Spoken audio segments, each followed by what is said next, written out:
그런데 섬김은 입술의 고백만은 결코 아닙니다. 입술의 고백을 행동화하는 것이 섬김입니다.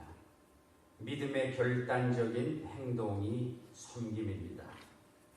그래서 섬김이라고 하는 것은 우리에게 진실을 요구합니다. 우리에게 겸손을 요구합니다. 그리고 때로는 우리에게 용기와 소망도 많이 요구합니다. 그래서 하나님의 제단을 숨기고 또 한국의 예배를 우리가 숨기고 하나님의 어떠한 사역을 섬긴다고 하는 것은 끝까지 어떤 면에서 볼 때에 인내를 요구하는 것입니다. 오늘 우리에게 허락하신 본문을 통해서 섬김에 관한 정서적인 교훈을 한 몇 가지를 찾기를 원합니다. 히브리서 기자는 우리들의 섬김이 참되고 더 온전하기 위해서 다음에 몇 가지 교훈을 제시합니다. 32절에 보니까 전날에 너희가 빚을 받은 후에 고난의 큰 싸움에 참은 것을 생각하라. 전날 예수님의 부르심을 받고 우리는 그분과 더불어서 고난을 인내했습니다. 그리고 주님과 더불어 세상을 승리했습니다. 주님은 오늘 우리에게 말씀하십니다. 고난의 큰 싸움에 참은 것을 생각하라. 주와 더불어 시련에서 승리했던 순간들을 기억하라. 성도 여러분, 혹시 여러분들이 제단을 숨기거나 인생의 멍에를 메고 가는 데 있어서 피곤하지는 않으십니까? 무거운 삶의 멍에로 인해서 혹시 여러분들의 영혼이 지쳐가고 있지는 않습니까? 제단에 드려지는 섬김이 좀 더 하나님 앞에서 온전해지기를 원하십니까? 변찮은 확신을 가지고 주님을 잘 따르기를 소원하십니까? 여러분, 우리가 모두 섬김의 현장에서 어떠한 모습으로 나는 서 있는가? 우리 한번 이 말씀을 통해서 생각하기를 원합니다. 우리가 사는 세상은 너무 빨리 변하는 세상입니다. 피곤하고요, 분주한 이민의 삶입니다. 그리고 때로는 좌절하기도 참 쉬운 그런 위험한 인생길을 우리가 함께 걸어가고 있습니다. 나의 섬김이 흔들릴 때 나는 과연 무엇을 할 수 있을까? 섬김의 현장에서 아직도 서 있는 영적인 기념탑 같은 것은 우리에게 무엇이 있을까? 인생의 거친 바람이 불어올 때, 시련과 환난이 다가올 때 내가 바라볼 수 있는 그 무엇이, 내가 기억할 수 있는 그 무엇은 무엇이 있을까? 여러분, 섬김은 한마디로 인내라고 말할 수 있습니다. 기분 좋을 때 섬기다가 기분 나쁘면 섬기지 않는 것은 이거는 아주 하나님 앞에 부끄러운 섬김이죠. 기억할 만한 믿음의 기념비를 우리가 세울 때까지, 우리가 함께 세울 때까지 참고 아마도 견뎌야 하는 시간이 아마 우리가 지금 지나는 시간일지도 모릅니다. 그러나 이런 기념비가 세워질 때 우리는 그 기념비를 바라보면서 더 크고 더 무언가를 한다고 인간적으로 생각할 때도 그 기념비를 보면서 우리는 초심을 잃지 않을 수가 있습니다. 양심의 골짜기에서 우리 마음에 아직도 메아리치는 그런 음성들이 있습니다. 이것은 우리를 부르시는 주님의 음성입니다. 내가 어디 있느냐? 그 음성을 우리가 매일매일 새롭게 듣는 것입니다. 제가 영락교회를 방문했을 때 영락교회 이전에 계셨던 이세필 목사님이 그 한경림 목사님이 쓰신 그거를 이렇게 갖고 해서 아마 이제 복사판인 것 같아요. 그래서 그걸 받은 게 있습니다. 제 목양실에도 있는데 늘 문 열고 들어가면 바로 눈에 띄는 곳이 있습니다. 내가 어디 있느냐? 내가 어디 있느냐? 이 세상에 할 일이 이렇게도 많은데 내가 어디 있느냐? 우리를 부르시는 주님의 음성을 외면할 수가 없습니다. 아담아, 아담아, 내가 어디 있느냐? 때로는 우리는 아담과 같이 두려움과 공포로 가득 찬 나를 삶의 현장에서 부르십니다. 죄의 습성이 속에서 감추고 싶은 초라한 나, 더러운 나의 모습이 노출될까봐 사람들 앞에서 가면을 쓰고 그냥 그럴듯하게 서 있는 나, 하나님 부르십니다. 내가 어디 있느냐? 두 입술을 가지고 주님을 찬양하며 또 그 똑같은 입술을 가지고 형제 자매를 비방했던 우리, 세상의 돈과 물질을 주와 함께 같이 섬겨보겠다고 자청했던 어리석은 우리, 나도 어쩌면 하나님같이 될 수 있을지도 몰라 라고 생각했던 아담과 하와의 그런 교만처럼 허위와 거짓으로 더럽혀져서 죄로 물든 우리 자신들을 주님은 오늘도 찾고 계십니다. 내가 어디 있느냐? 이거는 우리를 책벌하시기보다는 오히려 벌거벗은 우리의 부끄러움을 하나님께서는 은혜의 분깃으로 가려주시기 위해서 사랑하는 아들아, 사랑하는 딸아, 내가 어디 있느냐? 우리는 이 음성에 여러분과 저는 주여, 주여, 내가 여기 있습니다. 나를 부르는 주님 앞에 우리가 이렇게 나가야 할 것입니다. 두 번째로 생각할 것이 있습니다. 34절에 보니까 너희가 갇힌 자를 동경하고 너희 산업을 빼앗기는 것도 기쁘게 당하는 것은 더 낫고 연구한 산업이 있는 줄 압니다. 자, 여러분, 주를 위한 섬김의 길은 때때로 우리에게 많은 희생을 요구합니다. 비방과 환난으로서 때로는 사람들에게 원치 않는 구경거리가 되기도 합니다. 그 당시 그리스도인들은 사회로부터 로마 시대 때 얼마나 많은 비평을 받았습니까? 비방을 받았습니까? 로마 사람들은 잘못 이 성례식, 그리스도인들 초대 교회 그리스도인들이 성례식을 하는 것을 잘못 이해해가지고 예수의 피와 살을 나누어 먹는 이단 종교라고 비난하면서 핍박했습니다. 그리스도인들은 사람을 희생시키고 그 육신을 먹는 아주 위험한 이상계상망측한 이단 종교라고, 이단 종파라고 오해받으면서 큰 비난도 당했습니다. 예수를 주로 고백한 사람들이 로마의 콜로세움에서 짐승같이 끌려다니며 막대기로 두드려 맞고 돌로 쳐죽임을 당하고 가진 모욕과 핍박과 고난을 당했습니다. 그러나 그들은 예수를 위해서 갇힌 자를 동정하고 열심히 인내하면서 살아냈습니다. 예수의 복음을 위해서 자기 재산도 빼앗기는 사람도 많았고요. 그러나 그 어려움도 기쁨으로 당했다는 겁니다. 죽음 앞에서도 섬김이 귀중하기에 그 섬김을 포기할 수가 없었습니다.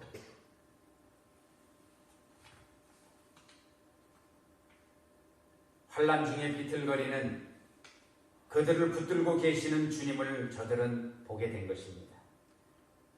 힘에 빠져서 고난에 시달려서 핍박에 휘달려서 흔들거리는 저들을 꽉 쥐고 있는 힘 있는 하나님의 사랑의 손을 체험하게 된 것이죠.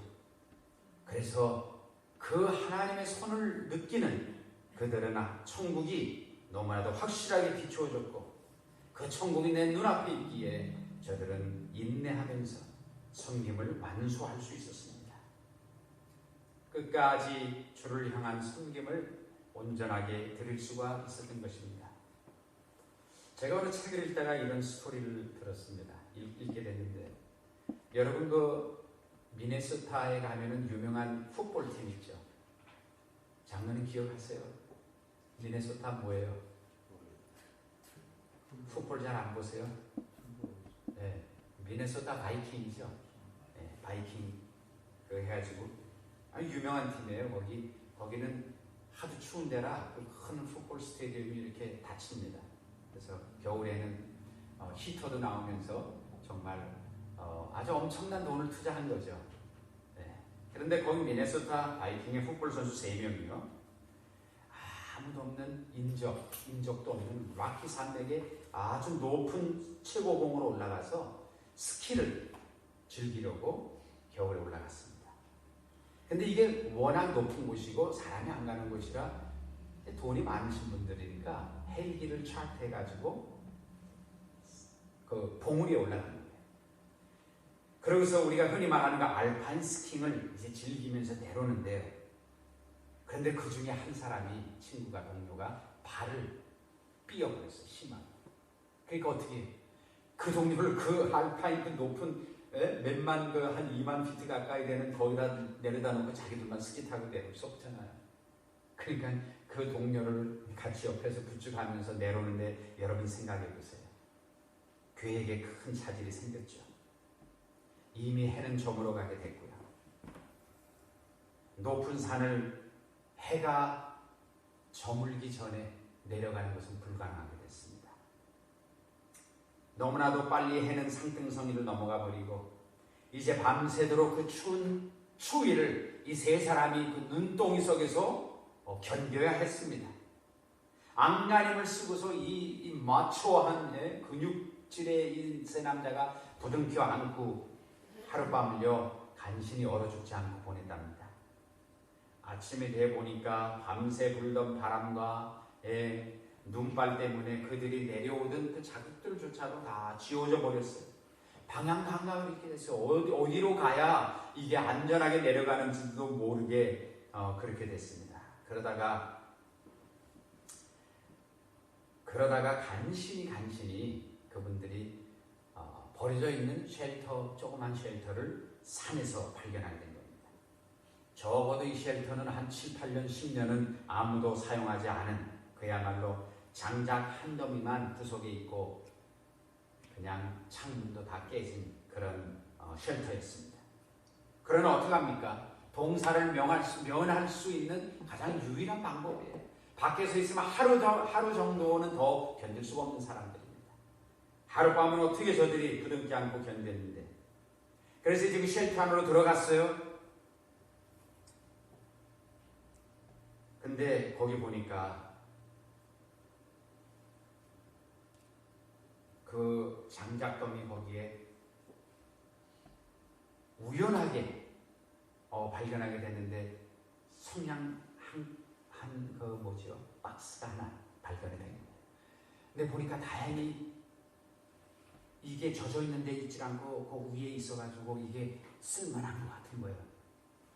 그래가지고 성냥이 몇 개 거기 남아있지 않았지만 어떻게 성냥을 이렇게 해서 해보니까 이게 불이 붙는 거예요. 그러니까 자기들이 가지고 있던 그 종이 있잖아요. 안 내면 헬기를 자투할 때 빌렸던 무슨 간추렉 이런 거 다 꺼내가지고 불을 붙이려고 막 하는데 이게 불이 붙을 것 같더니 그냥 꺼져버렸습니다. 종이가 없잖아요. 종이 없이 이 장작이 어떻게 불을 붙입니까? 성냥을 가지고. 그래서 이 사람들이 하기 시작한 거였어요. 친구 하나가 지갑을 꺼내더니 1불짜리를 다 꺼내는 거예요. 아주 1불짜리를 불을 붙여가지고 장작에 이제 하는데 조금 타가는 것 같더니 다시 불이 꺼져버렸어요. 다른 친구가 다 꺼내더니 1불짜리, 5불짜리를 10불짜리를 꺼내는 거예요. 근데 불이 붙을 뻔 하다가 이게 장작에 불이 붙질 않았습니다. 그러니까 어떡합니까? 이제 나머지 100불짜리 다 꺼내니까 한 5,000불 이상 나오고 돈들이 있는 친구들이 현금도 많이 가지고 있는 거예요. 그래가지고 그 100불짜리를 다 해가지고 불을 붙였는데 간신히 불이 붙었어요. 간신히. 그래서 장작에 불이 붙기 시작했어요. 그래가지고 그 친구들이 부둥켜 알면서 이제 우리는 살았다. 살인적인 추위를 이 장작불가에서 간신히 하루를 보내고 그 다음날 점심쯤 간신히 이제 해가 이제 떠오르면서 밝게 보이면서 구출 작전에 나간 헬기를 통해서 목숨을 건졌다는 이야기입니다. 자, 돈을 불태우면서 장작에 불을 붙이려고 했던 그 사람들, 돈을 벌기 위해서 모든 것을 다 바쳤던 그 사람들이 100불짜리는 이제 돈이 아니었다는 사실입니다. 장작에 돈을 붙이는 종이짝이었습니다. 오직 그들의 생명을 구해줄 도구였던 것입니다. 생명선이었습니다. 생존의 마지막 영혼을 심은 마지막 편지였을지도 모릅니다. 자, 성도 여러분, 여러분에게 돈은 과연 어떤 존재로 군림하고 있습니까? 아직도 혹시 돈을 주님보다 더 믿고 사랑하고 있지는 않습니까? 여러분 혹시 많은 부를 누리고 있습니까? 많은 재산을 가지고 있습니까? 하나님께서 우리에게 허락해 주신 이 물질의 참 목적을 우리는 발견해야 합니다. 하나님께서 우리에게 물질을 주고 하나님께서 우리에게 기술을 주고 하나님께서 이렇게 돈을 주신 것은 사랑이 식어가는 땅에서 추위와 외로움에 동사되어서 이제 이 미네소타 바이킹 풋볼 선수들처럼 얼어 죽어가는 영혼들을 위해서 뭐라 그러는 거예요? 사랑의 모닥불을 피라고 하는 겁니다. 그래서 그 모닥불을 잘 피우기 위해 우리에게 맡겨주신 것입니다. 우리의 삶은 복음을 위한 섬김이어야 합니다. 천국을 전파하는 도구가 되어야 합니다. 예수를 위해서 사망에서 생명으로 옮기는 이 귀중한 구원 사역에 쓰여지는 것들이 되어야 합니다.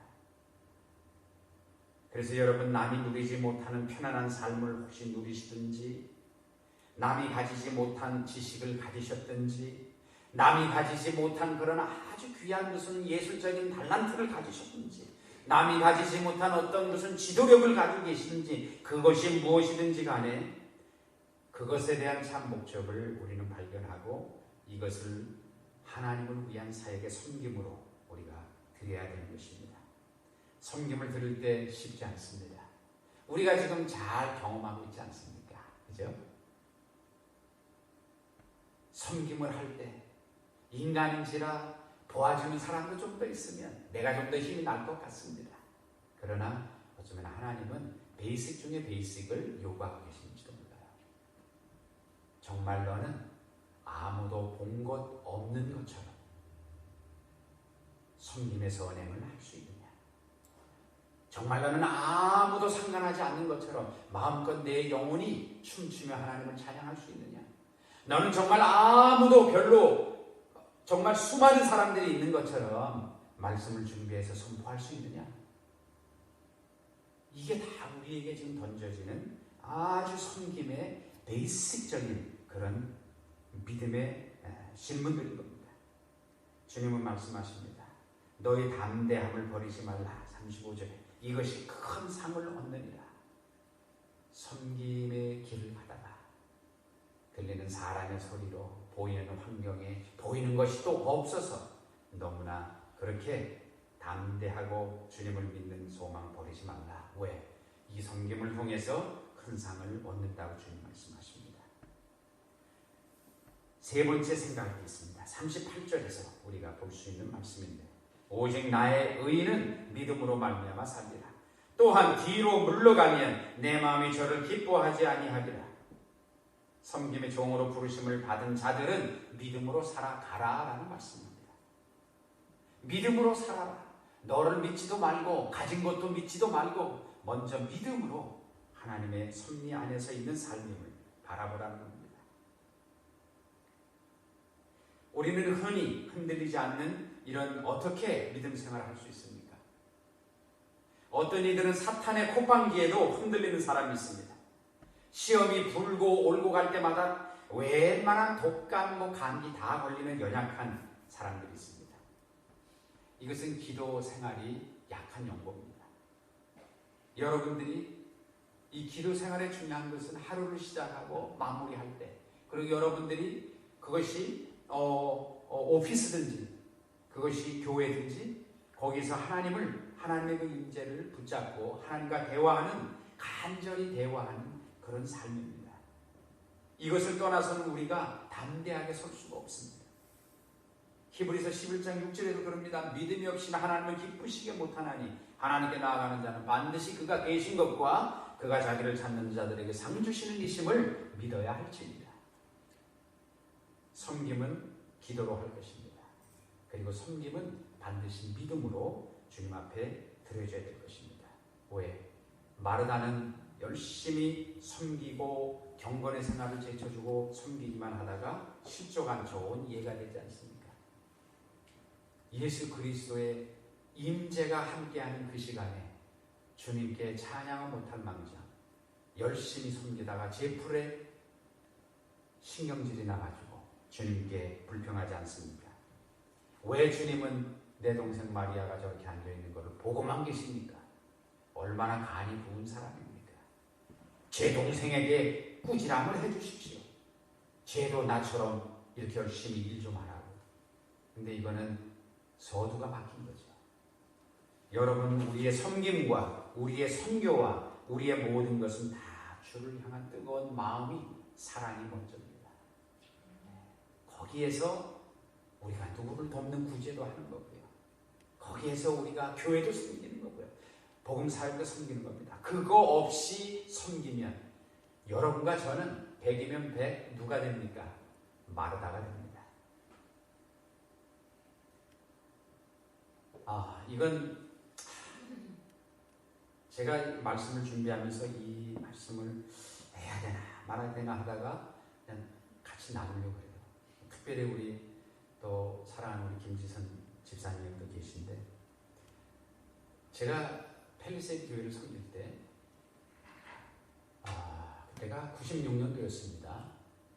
원로 목사님이 은퇴하시고 한 6개월을 제가 담임 목사가 공석이 된 거기에서 6개월을 제가 매주 설교하고 권 목사님이 권일영 목사님 오시기 전까지 제가 그렇게 했어요. 왜냐면 제가 그때 한 4분 계셨던 부목사님 중에 제가 뭐라 그러죠? 그거 수석 부목사로 제가 있었기 때문에 이제 그런 시간이 있었는데, 그때 제가 느낀 것을 제가 여러분들에게 말씀드립니다. 왜냐하면 이건 굉장히 중요한 일이기 때문에. 예배당에서 기도를 마치고 너무나 이제 착잡한 심정으로 새 목사님도 오셔야 되고 정말 그 과도기가 참 그랬는데요. 우연히 제가 기도하던 자리에 앉아 있었는데 그 자리를 이렇게 둘러보게 됐어요. 이제 팰리세이드 교회 얘기입니다. 앉아서 기도하던 바로 그 자리가 그러니까 저는 이제 낮에 가서 이제 기도를 한 거예요. 조용한 성전에서. 근데 제가 그 앉았던 그 자리 옆에 보니까 그 방석이, 쿠션이 이렇게 눈물 자국이, 콧물 자국이죠. 눈물 자국이 이렇게 막 있는 거예요. 항상 새벽 기도든 철야 기도든 교회가 어려웠을 때 기도든 그 자리에서 기도하는 그 어떤 분이 교회를 위해서 아마 그렇게 열심히 기도하셨던 것 같아요. 그래서 제가 그때 마음이 뜨거웠습니다. 여기가 은총의 자리구나. 이렇게 생각하니까 막 눈시울이 뜨거워지는 거예요. 그래서 제가 그때 그 성전을 둘러보면서 눈물 자국이 있는 자리를 찾아봤어요. 그때 제가 발견한 것이 14군데. 큰 교회였어요. 그때 한 1,500명 어른이 모였을 때니까. 14군데가 눈물 자국이 있더라고요. 너무나도 귀한 믿음의 자국이고요. 섬김의 자국입니다. 이것은 후손들이 길이 기억해야 할 자리입니다. 여러분, 우리가 다 먹고 살기 바쁩니다. 그러나 우리가 앉은 이 자리가요, 우리의 감사의 눈물과 뜨거운 눈물이 자국이 어딘가 좀 배어 있었으면 좋겠어요. 우리의 눈물이 어딘가 떨어져 있어 배어 있는 그 자국이 있으면 저는 그 교회는 결코 사라지지 않습니다. 교회가 때로는 문을 닫을 수도 있어요. 그러나 교회는 다른 면으로 다시 부활합니다. 그러나 그 교회에서 예배 드리는 그 마음들을 지금 너무나도 아프죠. 왜? 이스라엘 백성들에게 바벨론에 의해서 587년에 예루살렘이 망한 거, 785년에 예루살렘이 망한 거는 그거는 그들에게는 말할 수 없는 아픔이었어요. 근데 저는 지금 그 생각이 나더라고요. 근데 여러분, 이거는 섬김의 길을 함께 간 우리들이 이걸 같이 좀 기억했으면 좋겠어요. 내 눈물 자국이 배어있는 그곳이 나의 영혼의 본향인 거예요. 고향인 거예요. 아마 그런 눈물 자국이 있다고 하면 교회의 미래는 밝을 것입니다. 사랑하는 여러분, 오늘 우리가 섬김의 제단에서 주님은 우리를 부르십니다. 이 부르심에 우리는 외면하지 않았으면 좋겠습니다. 다만 앞으로 우리의 생이 거의 다 끝나면 다만 가슴을 치는 후에만 있을 뿐입니다. 그리스도께서 명하시는 명령에 불순종하지 마세요. 상황의 파도 밑에 우리는 모르지만 고래의 일이 기다리고 있을 수도 있습니다. 그리스도 예수만 보고 우리 앞으로 나가십시다. 포장인격을 가지고 섬김의 형식주의만 쫓는 비신앙적인 우리 이런 종교 생활은 우리 이제 다 청산하시고요. 교회에서 우리가 예배 드릴 때 하나님 생각하고 아마무게 목사도 생각할 필요 없고 아마무게 장로님 무슨 생각할 필요 없어요. 하나님만 생각하시고 우리가 드리는 이 예배가 하나님께 온전히 드려지는 예배 되도록 우리는 섬기고 최선을 다하면 되는 겁니다. 그러한 예배를 우리가 계속 드릴 때 거기에서 임하신 하나님의 은혜가 분명히 함께 하실 것이고요. 또 하나님의 계획하시는 그 시간에 정말 우리 장로님 기도하신 것처럼 우리도 모르는 하나님의 은혜가 임하실 것입니다. 이제 정말 그런 기대를 가져보면 참 가슴 두근거릴 때가 있어요. 참 그렇습니다. 그래서 여러분들 참 부족한 저를 위해서도 기도해 주시고 우리가 서로 저도 여러분들을 위해서 기도드립니다. 함께 기도해서 하나님이 정말 원하신 이 쉼이 없고 평안이 없고 자칫 잘못하면 교회에 서로 모여가지고 기재기하고 잘난 척하고 이런 정말 세상적인 건 먼지를 다 털고 우리 교회에서만큼은 여러분과 제가 함께 세운 그 전통은 누가 이곳에 계시든지 간에 오시든지 간에 정말 존경스럽게 서로를 존경하고 사랑하고 하나님 앞에 이런 예배를 드리는 교회가 되었으면 합니다. 우리 함께 기도해 주십시오. 섬김의 제단으로 선뜻 나서지 못하는 때로는 나약한 우리들입니다. 우리를 부르신 주님, 이제 더 이상 곁눈질하면서 인생길을 걸어가지 않도록 하시고 앞을 바라보며 비틀거리는 몸짓으로 섬김의 제단에 서지 아니하도록 성령이시여 우리의 연약함을 불쌍히 여기시고 도와주시옵소서. 타국에서 우리는 이민자로서 살아가며 너무나 피곤할 때가 많습니다. 피곤하고 분주한 인생길에서 쓰러지지 아니하는 소망을 허락해 하셔서 가는 곳마다 생수를 얻게 하시고 이 제단에서 참된 사랑으로 존경함으로 서로가 서로를 섬기며 하나님께 영광 드리게 하옵소서. 겸손함으로 높이 들림 받는 우리 주의 사랑하는 성도님들 다 될 수 있도록 주님 축복해 주옵소서. 예수 그리스도의 이름으로 기도하옵나이다. 아멘.